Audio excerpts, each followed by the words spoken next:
فنا کر دے اپنی ساری زندگی اللہ کی محبت میں، یہ واحد پیار ہے جس میں بے وفائی نہیں ملتی۔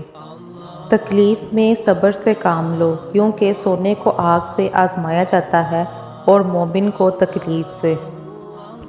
اللہ کے حضور میں سر کو جھکا کے دیکھ، ملتا ہے کیا نماز میں سجدے میں جا کے دیکھ۔ اے اللہ مجھے زندہ رکھنا جب تک میرے لیے زندہ رہنا بہتر ہے، اور مجھے موت دینا اس وقت جب موت میرے لیے باعث خیر ہو۔ اچھے لوگ اپنی نیکی کو اور برے لوگ دوسروں کی نیکی کو بھول جاتے ہیں۔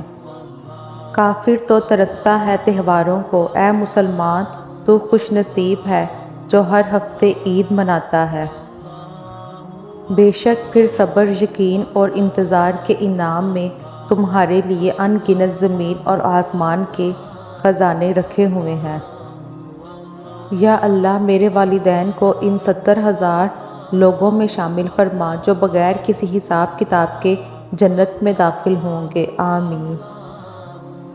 اپنے رب پر بھروسہ رکھو، کیونکہ اللہ وہ نہیں دیتا جو ہمیں اچھا لگتا ہے، بلکہ وہ دیتا ہے جو ہمارے لیے اچھا ہوتا ہے۔ جمعہ کی سنتیں اسے ہفتے کا بہترین دن بناتی ہیں، غسل، مسواک اور عطر۔ اسلام اتنا خوبصورت مذہب ہے کہ آپ کو مسکرانے پر بھی ثواب ملتا ہے۔ رب کی بڑائی کے لیے ایک سورہ اخلاص ہی کافی ہے، وہ اکیلا ہے، اس کا کوئی شریک نہیں۔ شیخ سعدی رحمۃ اللہ سے کسی نے پوچھا حال کیسا ہے؟ جواب دیا اللہ کی نعمتیں کھا کھا کر دان ٹوٹ گئے ہیں، مگر زبان اس کی ناشکری سے باز نہیں آتی۔